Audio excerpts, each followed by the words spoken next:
நீங்க எப்பவுமே துர்காக்கு துணையா இருக்கணுமா?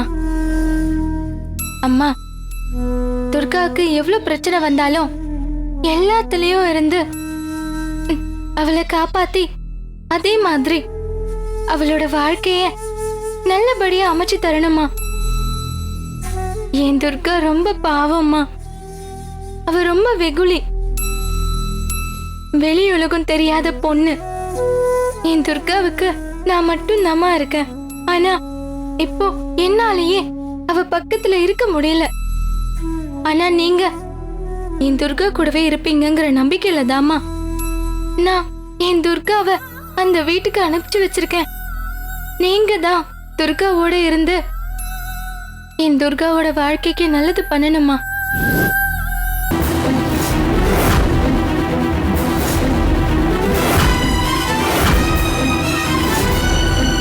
அம்மா, ஐயோ, ஏத்தனை விலைக்கு இப்படி அணைஞ்சிடுச்சே. துர்காக்கு ஏதோ பிரச்சனை போல. அம்மா, தயவு செஞ்சு உதவி செய்யுங்கம்மா. நீங்க தாம்மா என் துர்காவுக்கு உறுதுணையா இருக்கணும். நீங்க எனக்கு மட்டும் அம்மா இல்ல, என் துர்காவுக்கும் நீங்க தான் அம்மா. நான் கும்பிடுற மாசாணி அம்மா மாதிரி தாம்மா உங்களையும் பாக்குறேன். இன்னைக்கு காலையில இருந்து எனக்கு ஏதோ மனசு சரியில்லாம தான் இருந்தது. துர்காவை நேர்ல போய் பார்க்கணும்னு தோணிக்கிட்டே இருந்ததுமா.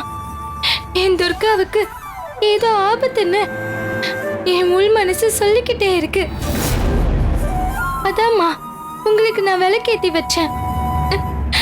இப்ப அதுவும் அணைஞ்சு போச்சு. என்ன பண்றதுன்னே தெரியலம்மா.